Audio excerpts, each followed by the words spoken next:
Hi everybody and welcome to this week's edition of Athletes in Motion. Today we're coming to you from the Slam City Jam in Vancouver, British Columbia. This is one of the premier skateboard contests of the year. And today on Athletes in Motion, what a great show we have for you. We're going to be catching up with Bob Burnquist, who is on fire this year on the vert ramp.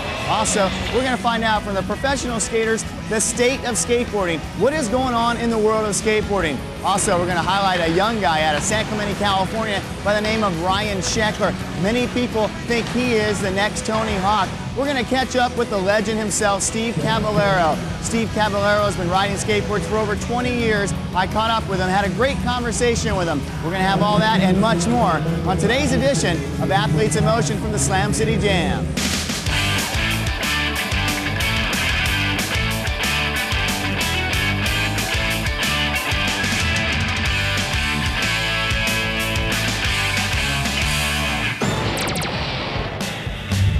Hi everybody and welcome back to Athletes in Motion. In the background is Steve Caballero getting ready for his warm-up runs here at the Slam City Jam. Had an opportunity to catch up with the legend, Steve Caballero. We had a great conversation.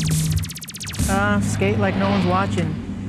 It's kind of like an expression of like just going out there and doing your own thing and don't care what anybody thinks of you, you know? Just go out, have fun. And that's what skateboarding should be about. It's not about trying to impress everybody. You know, and a lot of people get intimidated because they're afraid like, oh, kids think I'm gonna suck or I'm not gonna, you know, be at the level of other guys. And skateboarding is just about having fun and doing your own thing and being as good as you can, you know. And you know, I wrote that on my board so people can realize like, hey, you know, it's not about always impressing someone. It's about doing it for yourself. So just go out there and skate like no one's watching. Yeah, I mean, it's definitely experience. It's definitely entering tons of contests and knowing what works for you and what doesn't. And I'll tell you, practice works. You know, getting your tricks down, doing stuff that you know that you can make.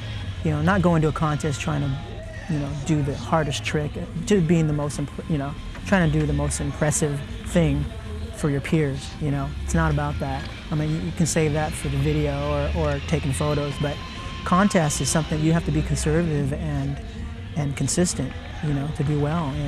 And you know, there's some guys that take chances and do well, and there's some that take chances that don't. I mean, it's all how you want to approach a contest. You know, for myself, I'll pretty much do stuff that I know I'm going to make. You know, because I want to do a nice clean run. I don't want to be chasing my board all over the course, which it does sometimes happen. You know, I mean. Contests are kind of weird, you know? You could wake up, you could be skating like totally killer the days before. You wake up the morning of the contest and just feel like, you know what, I'm not going to do good today. So, and that's just the way skateboarding is, you know? It's not, you can't be 100% every day, all day. And sometimes kids don't understand that, you know? They see you and they just want you to bust out whenever they see you. And it's not like that, you know? You have to feel it, you know? And just like for skaters themselves, I mean, you're not always on, you know? Because you have your good days and you have your bad days. We're all human.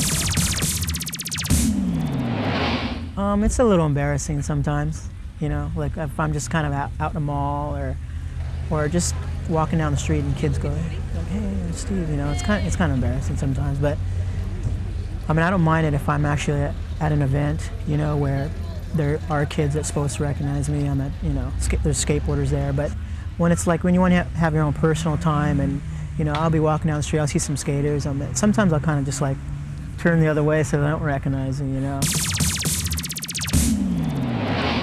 You know what, I don't really agree with that mentality and people calling bands or other, you know, things that are popular being sellouts or even, how's it going? Or you know, skaters that call their skaters posers, or I mean, I don't believe in that. That's just a real negative attitude towards something that's being successful.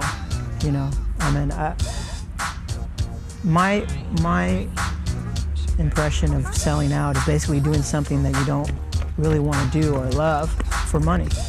You know, if it's not in your heart, if it's not what you're into, then yeah, you're basically selling out for something.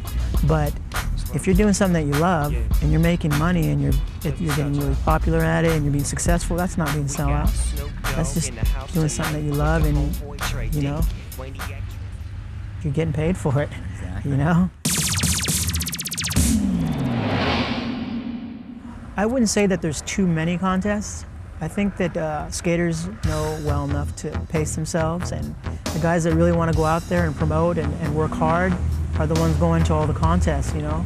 There's a lot of skaters in this scene that don't go to contests at all, but they're more popular, you know, than some of the guys that go contests, you know. It's a different vibe, it's a different scene. A lot of guys just skate and they film and they take photos, and then there's guys that just go to contests, you know, and then there's guys that do both. So it's all your own preference as far as what you want to do with your career and how far you want to go with it, and what, you know, what you want to, what the outcome is.